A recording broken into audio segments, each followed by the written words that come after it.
నమస్తే, welcome to 99 TV time to ask ప్రోగ్రామ్కు స్వాగతం. సీనియర్ జర్నలిస్ట్ సాయికృష్ణ గారితో. సాయికృష్ణ గారు నమస్తే. నమస్తే అండి. ప్రచారం ముగిసిన తర్వాత కూడా తనదైన శైలిలో ప్రచారం చేసి ఓటర్లని ఆకర్షించడం, మొత్తం దేశం దృష్టిని తన వైపు తిప్పుకోవటం ప్రధానమంత్రి మోదీకే చెల్లనుకుంటాను. ఎందుకంటే సిక్కిం వెళ్ళి ఫుట్బాల్ ఆడారు. అంతకుముందు ఒక ఎలక్షన్స్ అప్పుడు గంగానదిలో స్నానం చేశారు. ఒక్కో చోట వెళ్ళి నదికి హారతి ఇస్తుంటారు. అంటే ప్రచారం మౌఖికంగా ఉండద్దన్నారు, కానీ చేతల రూపంలో చేసుకోవచ్చు అనే దానికి ఇండికేషన్గా ఆయన చేస్తున్న ఈ ప్రయత్నాలన్నీ మనం చూడొచ్చా? యాక్చువల్లీ ఇది నేను చాలా ఇంట్రెస్టింగ్ అంశం. ఇది తక్కువ ఛానల్స్లో వాటిల్లో కూడా దీన్ని రిపోర్ట్ చేస్తారు. కానీ అండ్ ఆయన ఎలక్షన్స్ వచ్చినప్పుడు ఆయన ఎటు వెళ్తున్నారు అనేది చూపిస్తారు. దాని మీద ఏదో చర్చలు అవి పెట్టడం చూస్తుంటాం. కానీ బట్ ఆ క్రానాలజీ చూస్తే అంటే ఫస్ట్ నుంచి కూడా 2019లో పార్లమెంట్ ఎలక్షన్స్ అయిపోయాయి. చివరి దశ పోలింగ్ అయిపోయినాక ఎప్పుడు కూడా 48 అవర్స్ ముందు ప్రచారాన్ని ఆపేయమంటారు. పోలింగ్కి 48 అవర్స్ ముందు ఆపేయాలి ప్రచారం అంతా కూడా. సో మైకులు మూగబోతాయి.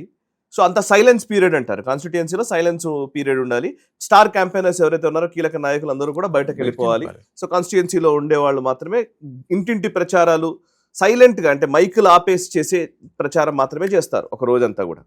సో ఎలక్షన్ మేనేజ్మెంటు, బూత్ ఏజెంట్లని నియమించడము, ఆ ప్రక్రియ జరుగుతూ ఉంటుంది.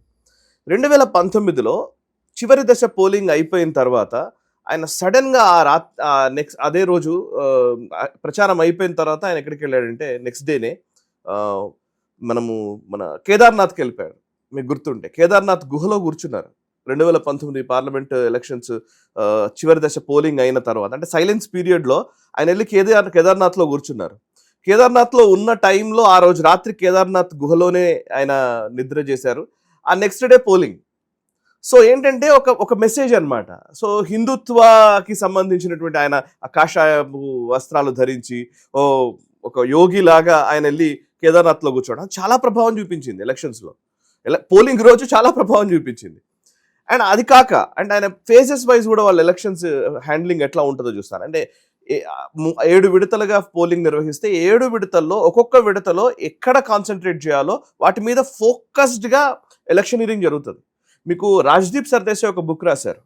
2019 ఎలక్షన్ రిజల్ట్స్ వచ్చిన తర్వాత 2019 ఎలక్షన్స్లో మోదీ ఎలా గెలిచారనే దాని మీద రాజ్దీప్ సర్దేశాయ్ రాసిన బుక్లో అందులో ఏంటంటే ABM అని వాళ్ళకి సంబంధించినటువంటి ఎలక్షన్ స్ట్రాటజిక్ సంబంధించిన కంపెనీ ఉంటుంది. Bharatiya Janata party central leadership మొత్తం దాని మీదనే ఉంటుంది. సో ఎలక్షన్స్ 2019 ఎలక్షన్స్ వస్తున్నాయంటే ఎలక్షన్స్కి 7 నెలల ముందు, అంటే మేలో ఎలక్షన్స్ వస్తే నాకు తెలిసి ఆగస్ట్ సెప్టెంబర్ ఆ టైంలోనే, అంటే 8 నెలల ముందే సాయంత్రం 6 గంటలకు ఏమో మీటింగ్ స్టార్ట్ అయింది. అమిత్ షా, మోదీ అండ్ కీలకమైన నాయకులు, ముఖ్యంగా ఎలక్షన్ స్ట్రాటజిస్టులు అండ్ ABM సంస్థ మధ్య కూర్చొని మీటింగ్ స్టార్ట్ అయితే సాయంత్రం 6 గంటలకు మీటింగ్ స్టార్ట్ అయితే నెక్స్ట్ డే ఉదయం 4 గంటలకో 3 గంటలకో బయటకు వచ్చారు తెల్లవారుజామున. సో అంటే ఆ రాత్రంతా ఎలక్షన్స్ మీదనే స్ట్రాటజీస్ చేశారు. అంటే ఎవ్రీ కాన్స్టిట్యుయెన్సీ ఎక్కడెక్కడ ఎట్లా మనం ఫోకస్ చేయాలి, ఏ కాన్స్టిట్యుయెన్సీ మీద మనం ఎట్లా ఫోకస్ చేయాల్సి ఉంటుంది, ఏ రాష్ట్రంలో ఎలాంటి స్ట్రాటజీ అవలంబించాలి, ఎవ్రీథింగ్. ఇంకా తర్వాత వర్క్లకు దిగిపోయారు. 8 నెలల ముందు నుంచే వర్క్ స్టార్ట్ అయిపోతుంది వాళ్ళది. బీజేపీ ఎలక్షన్ మెకానిజం గురించి నేను చెప్తున్నాను కావాలనేది. అండ్ ఇదే ఇప్పుడు ఈవెన్ బెంగాల్లో చూస్తే కూడా మనకు తెలిసి ఈ TMC అంటే అక్కడే అధికారంలో ఉంది, కానీ కాంగ్రెస్ పార్టీ ఇవేవో ఆలోచిస్తుందో లేదో నాకు తెలియదు. రాహుల్ గాంధీ ఎక్కడికి వెళ్తాడో ఏం చేస్తాడో తెలియదు. కానీ బట్ మోదీ ఏం చేస్తారంటే, మోదీ కానీ అమిత్ షా ఎప్పుడు డిసెంబర్ నెలలో వెళ్ళారు అస్సాము అండ్ ఇక్కడికి వెస్ట్ బెంగాల్ పర్యటనకి. అప్పుడే ఆయన సోషల్ మీడియా మీటింగ్స్ పెట్టాడు, RSS కీలక మీటింగ్లు పెట్టారు. అండ్ దానికి తోడు ఆర్గనైజేషన్కి ఆల్రెడీ దిశానిర్దేశం చేశారు. అంటే అంత మైన్యూట్గా జరుగుతుంది పని. ఇవాళ నేను మీరు అన్నదానికి చెప్తాను. యాక్చువల్లీ ఇప్పుడు బెంగాల్ ఎలక్షన్స్ 2వ దశ పోలింగ్ జరుగుతున్న టైంలోనే నరేంద్ర మోదీ గారు సిక్కిం మర్జర్ డే ఉంది, సిక్కిం ఫౌండేషన్ డే. సిక్కింలోకి వెళ్ళి అక్కడ చిన్నపిల్లలతోటి ఫుట్బాల్ ఆడారు. ఫుట్బాల్ ఏంటి అని అంటే, ఫుట్బాల్కి వెస్ట్ బెంగాల్కి ఏంటి అని అంటే, వెస్ట్ బెంగాల్లో చాలా మంది ఫుట్బాల్ ఆడతారు చిన్నపిల్లలు, వీళ్ళందరికీ ఎక్కువ ఫుట్బాల్ అంటే పిచ్చి. అక్కడ ఈవెన్ రొనాల్డో అండ్ ఈ లియోనల్ మెస్సీకి సంబంధించినటువంటి ఫ్యాన్స్ బేస్ చాలా ఉంటుంది బెంగాల్లో. బట్ అది పక్కన పెడితే యాక్చువల్లీ ఆ ఫుట్బాల్ ఆడడం అనే ఒక ఇమేజ్ ఉంటుంది చూసారా, ఆ ఇమేజ్, ఆ విజువల్స్ అన్ని ఛానళ్ళలో 24 గంటలు తిరుగుతాయి. So you cannot avoid it, you cannot ignore. Narendra Modi అనే వ్యక్తి మొబైల్ ఫోన్లో రోజంతా తిరుగుతూనే ఉంటాడు. ఓకే. అండ్ నెక్స్ట్ డేనే నిన్న ఎలక్షన్ పోలింగ్ జరిగే రోజు ఏం చేశారంటే గంగా ఎక్స్ప్రెస్ వే అని ఒకటి స్టార్ట్ చేశారు ఇక్కడ యూపీలో. దాన్ని ఇనాగ్రేట్ చేశారు. గంగా ఎక్స్ప్రెస్ వే సరిగ్గా ఇక్కడ హుగ్లీలో గంగా నది మీద ఆయన మొన్ననే ఎలక్షన్స్ జరిగే టైంలో హుగ్లీ నది మీద ఆయన బోట్ షికారు చేశారు. హుగ్లీ గంగా అండ్ బీహార్ నుంచి గంగా ప్రవాహము ప్రతిసారి ఆయన గంగా నది ప్రస్తావన ఆయన ప్రతి ప్రచారంలో తీసుకొచ్చారు, ముఖ్యంగా వెస్ట్ బెంగాల్లో. ఓకే, సో అదే గంగా ఎక్స్ప్రెస్ వే అని పెట్టడం. అండ్ తమిళనాడు ఎలక్షన్స్ పోలింగ్ జరిగే రోజు ఏప్రిల్ 23వ తేదీన, అంటే మొదటి దశ బెంగాల్ ఎలక్షన్స్ జరుగుతున్నాయి. మొదటి దశ నార్థన్ బెంగాల్లో జరుగుతున్నాయి, సౌత్ బెంగాల్లో లేదు. ఆ టైంలో ఏం చేశారంటే ఆయన హుగ్లీకి వచ్చాడు. సో ఫస్ట్ ఫేజ్ నార్త్ లో జరుగుతున్నప్పుడు సౌత్ లో ఉన్నటువంటి హుగ్లీకి వెళ్ళి బేలూర్ మఠ్ సందర్శించారు. బేలూర్ మఠ్ ఏంటి? స్వామి వివేకానంద స్టార్ట్ చేసినటువంటి మొదటి రామకృష్ణ మఠం, నిజానికి చెప్పాలని రామకృష్ణ మఠం అది. సో బేలూర్ మఠ్కి వెళ్ళారు. బేలూర్ మఠ్కి అటు బెంగాల్కి అట్ ద సేమ్ టైం తమిళనాడుకి లింక్ ఉంది. ఆయన కన్యాకుమారిలోనే వార్ మెమోరియల్ దగ్గరనే ఆయన వివేకానందుడి స్మారక అది ఉంటుంది కదా, మెమోరియల్ ఉంటుంది. సో లింకింగ్ అనమాట, జస్ట్ ఒక ఆప్టిక్స్ మాత్రమే ఇది, ఆప్టిక్స్ మాత్రమే. ఆప్టిక్స్ లో చాలా మెసేజింగ్ నరేంద్ర మోదీ ఇస్తుంటాడు. అంటే లాస్ట్ మినిట్ కూడా ఆయన వదలడు. ఎలక్షన్స్ అనేవి ఫస్ట్ ఎంత కొట్లాడతావో లాస్ట్ వరకు కూడా అంతే స్థాయిలో, చివరి బాల్ వరకు ఆడాలి అని అంటారు క్రికెట్లో.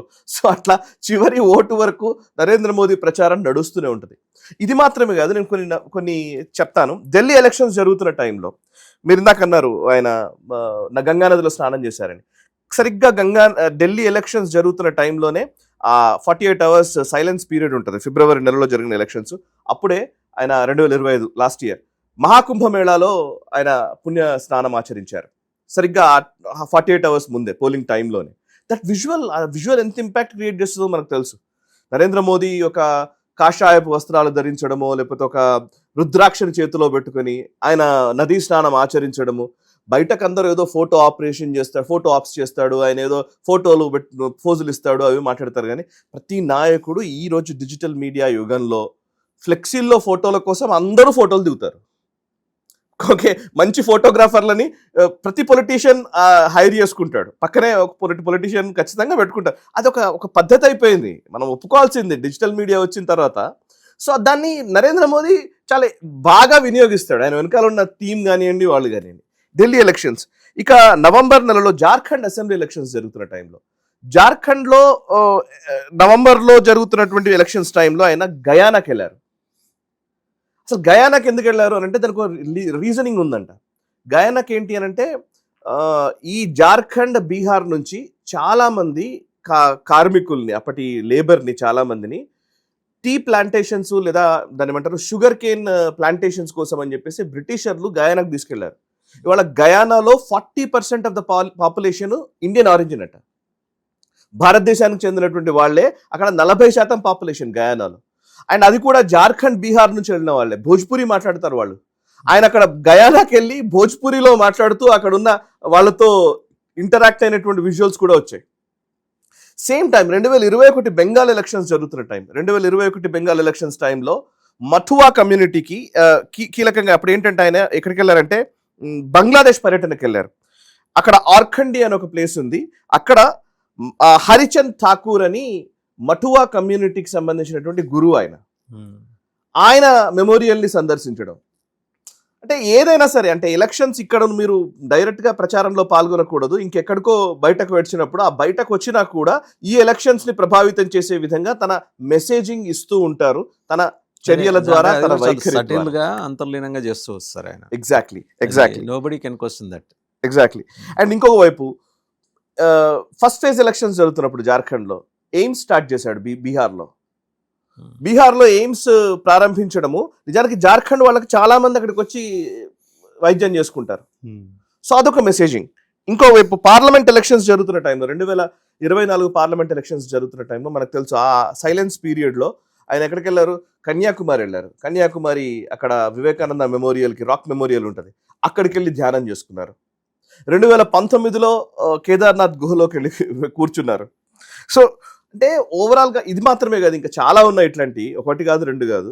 అంటే ఆయన every moment, every minute elections లాగానే డీల్ చేయడము, గవర్నెన్స్ లాగానే డీల్ చేయడం, ఈ రెండిటిని ఆయన సమదృష్టితో పర్ఫెక్ట్ టీమ్స్ ని పెట్టుకొని ఒక టీమ్ మేనేజ్మెంట్ తోటి వర్క్ జరుగుతూ ఉంటుంది. మీకు బెంగాల్లో నిన్న నాకు ఎవరు చెప్తున్నారు, అక్కడ కొంతమందితో మాట్లాడుతున్నాను, కరెక్ట్గా ఎలక్షన్స్కి ఒక రోజు ముందు, పోలింగ్కి ఒక రోజు ముందు కొన్ని ప్యాంప్లెట్స్ రిలీజ్ చేశారట, బీజేపీకి సంబంధించిన ప్యాంప్లెట్స్. ఆ ప్యాంప్లెట్స్లో ఏం రాశారంటే, ఈసారి ఎలక్షన్స్లో మీరు భయపడకుండా మీరు ఓటేయండి, మీరు భయపడకండి, నోటాకు ఓటేయొద్దు, అంటే చిన్న చిన్న అంశాలేవి, నోటాకు ఓటేయకండి మీరు అని చెప్పేసి దాన్ని చాలా స్పష్టంగా ప్రతి ఓటర్కి రీచ్ అయ్యి చెప్పారు. మీ ఇష్టం, ఎవరో ఒకరికి వేయండి, నోటాకైతే వేయద్దు. నోటాకైతే వేయద్దు. దానికి ఏంటంటే రీజన్, మొన్నటి ఎలక్షన్స్ 2021 ఎలక్షన్స్లో నోటా ఓట్ల కంటే తక్కువ మెజారిటీ తోటి గెలిచినటువంటి సీట్లు కూడా ఉన్నాయి. ఒక 5-10 సీట్లు ఉన్నాయి అట్లాంటి. నోటాకి ఎక్కువ ఓట్లు వచ్చాయి. సిపిఎం ఎక్కువ ఓట్లు తీసుకుంది అండ్ నోటా కూడా ఎక్కువ ఓట్లు తీసుకున్నారు. అంటే 3000 ఓట్లు నోటాకు వస్తే 700 ఓట్లతోటి ఓడిపోయిన నియోజకవర్గాలు ఉన్నాయి. నోటా వల్ల నేను ఓడిపోకూడదు. సో గంపగుత్తగా ఒక పోలరైజేషన్ జరిగే విధంగా ఎలక్షన్స్ నిర్వహించడం కోసం మైన్యూట్గా ఈచ్ అండ్ ఎవ్రీ కార్నర్ ప్రతి ఓటర్ని అప్రోచ్ అయ్యే విధంగా ఒక ఎలక్షన్ స్ట్రాటజీ రూపొందించుకోవడము, దానికి తగ్గట్టుగానే వర్క్ చేయడం జరిగింది. దట్స్ వై నాకు తెలిసి బెంగాల్లో ఇప్పుడు ఎవరు కూడా పోల్ సర్వేస్ కూడా చూస్తే ఎగ్జిట్ పోల్స్లో చాలా అన్సర్టైన్గా ఉంది. నెక్ టు నెక్ ఇస్తున్నారు అందరూ, ఎందుకంటే భయం ఉంది, అక్కడ ఏమవుతో తెలియదు. ఎందుకంటే silent votes. Axis My India వాళ్ళైతే చెప్తున్నారు, ఆయన ప్రదీప్ గుప్తా చెప్తున్నారు, ఆయన అసలు నిన్న ఎగ్జిట్ పోల్స్ రిలీజ్ చేయలే బెంగాల్ గురించి. Access My India, Pradeep Gupta నిజానికి చాలా క్రెడిబుల్ ఆర్గనైజేషనే. 1-2 సార్లు మాత్రమే ఆయన ఫెయిల్ అయ్యారు. 2024లో హై మెజారిటీ బీజేపీకి వస్తుందన్నారు, అక్కడ ఫెయిల్ అయ్యారు. ఆయన కన్నిటి పర్యంతం అయ్యారు, నేను తప్పుగా చెప్పాను అని చెప్పేసి. సో ఈసారి వెస్ట్ బెంగాల్ ఎలక్షన్స్కి ఆయన ఇవ్వలేదు. ఎందుకు ఇవ్వలేదు అని జాతీయ ఛానల్లో అడిగారు ఆయన్ని. అడిగితే ఆయన చెప్పింది ఏంటంటే, మేము పొద్దున్న నుంచి ఎగ్జిట్ పోల్స్ అంటే ఈ పోలింగ్ జరుగుతున్న టైంలో మేము వెళ్ళి అడిగే ప్రయత్నం చేస్తున్నాము, అక్కడ జనాలు చాలా సైలెంట్గా ఉన్నారు, ఎవరు మాట్లాడట్లేదు, అసలు స్పందించట్లేదు అని. అంటే మేము చెప్పము ఎవరికేసామనేది అసలు చెప్పట్లేదు, చాలా సైలెంట్గా ఉన్నారు అని అంటే, అందుకే నేను కరెక్ట్గా యాక్యురసీతో నేను చెప్పలేకపోతున్నాను అని అన్నారు. ఎందుకు సైలెంట్గా ఉన్నారు, అది భయం వలన అని కూడా అడిగారు. అర్నబ్ గోస్వామి అడిగాడు, భయం వలన అంటే ఖచ్చితంగా భయం వల్లనే. ఎందుకంటే చాలా మంది ఇప్పుడు మా మీద కూడా కేసులు పెట్టారు, అండ్ యాక్సెస్ మై ఇండియా మీద కేసులు పెట్టింది మమతా బెనర్జీ ప్రభుత్వం. ఓకే. సో ఎవరైతే ఎగ్జిట్ పోల్స్ కానీ ఒపీనియన్ పోల్స్లో కానీ ఎవరైనా ఏదైనా చెప్పారనుకోండి, వాళ్ళని టార్గెట్ చేసి వాళ్ళని అటాక్ చేస్తారనే భయం ఉంది. సో అందుకే సైలెంట్గా ఉన్నారు. ఎప్పుడు కూడా సైలెన్స్ ప్రభుత్వ వ్యతిరేకతని చూపిస్తుంది, ఎందుకంటే మెకానిజం అంతా ప్రభుత్వం చేతిలో ఉంటుంది కదా. సో ఎటువంటి తేడా జరుగుతుందో అని భయం వేస్తూ ఉంటుంది. ఇప్పుడు వెస్ట్ బెంగాల్లో ఫస్ట్ ఫేజ్ 92, సెకండ్ ఫేజ్ 93 దాకా వచ్చింది కదా. అవును. సైలెన్స్ ఎక్కడైనా కనిపించిందా?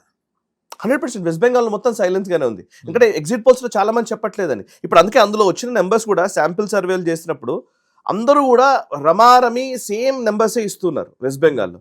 మిగతా అన్ని రాష్ట్రాల్లో కొంత ఎవరో ఒకరికి ఎడ్జ్ ఇచ్చారు. తప్పు చేసినా ఒప్పు చేసినా ఒకళ్ళు తోడుగా చేద్దాం అన్నట్టు.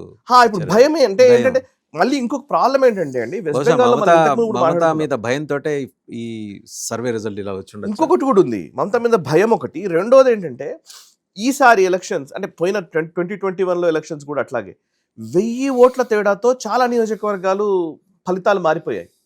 జస్ట్ 1000 ఓట్లు, 5000 ఓట్లు, 10,000 ఓట్ల తేడాతోటి. అంటే అది చాలా చిన్న నెంబర్. అంటే ఇప్పుడు ఎటైనా మారొచ్చు. ఇప్పుడు సింపుల్ అండి, 20,000 ఓట్ల మెజారిటీ తోటి ఒక వ్యక్తి గెలిచాడు అనుకో, టీఎంసీ అభ్యర్థి గెలిచాడు అనుకుందాం. సో బీజేపీ ఒక 10,000 ఓట్లు లాక్కుంది అనుకోండి, అయిపోయింది, రైట్, బయటపడ్డట్టే. సో సిపిఎం ఎంత ఓట్లు తీసుకుంటుందో తెలియదు. సిపిఎం ఓట్ షేర్ పూర్తిగా తగ్గింది అనుకోండి, అది పూర్తిగా బీజేపీ వైపు ర్యాలీ అవుతుందా? అయితే ఎప్పుడు చెప్పలేం. అంటే 1000-5000 ఓట్ల మెజారిటీతో ఫలితాలు నిర్ధారితమయ్యేటువంటి స్థానాలు చాలా ఉన్నాయి. సో అందుకే వీటిని కరెక్ట్గా యాక్యురేట్గా చెప్పలేరు. ఇప్పుడు ఎన్ని శాంపిల్స్ తీసుకుంటారు, మహా అయితే 2000-3000 శాంపిల్స్, చాలా ఎక్కువ నెంబర్ అది, ఒక 2000-3000 అంటే కూడా. ఆ శాంపిల్ సర్వేలో దాన్ని బేస్ చేసుకొని మనం ఒక మెథడాలజీ ఉండాలి కదా. ఆ మెథడాలజీ ప్రకారం ఇగో ఈ మహిళలు ఇలా అనుకుంటున్నారు, ఈ పర్టికులర్ కమ్యూనిటీ ఇలా అనుకుంటోంది, అక్కడ ఉన్నటువంటి కాంబినేషన్స్ ని బేస్ చేసుకొని సర్వే ఫలితాలు తీసుకొస్తారు. సర్వే ఇస్ నథింగ్ బట్ అది మొత్తం మూడ్ చెప్పడానికి లేదు, అక్యురసీ ఉండదు. ఇప్పుడు ఇట్లా తక్కువ బొటాబొటి మెజారిటీలు ఉన్నాయనుకోండి, అప్పుడు అక్యురసీ రాదు సర్వేల్లో, ఎగ్జిట్ పోల్స్ లో. మీరు ఒక 3 వచ్చింది అనుకోండి, లేదు మొత్తం. ఇప్పుడు అస్సాం చూడండి, అస్సాం కూడా కనబడుతుంది క్లియర్ గా. సో బీజేపీ వైపు అందరు నిలబడ్డారు. అట్లాంటి మూడు ఉన్నప్పుడు వేరు, మూడు లేనప్పుడు సమస్యాత్మకంగా ఉంటుంది. దట్స్ వాట్ నాకు అర్థమవుతుంది. ఏంటంటే తక్కువ మెజారిటీ తోటే ఎక్కువ స్థానాల్లో ఫలితాలు ఉండబోతున్నాయి.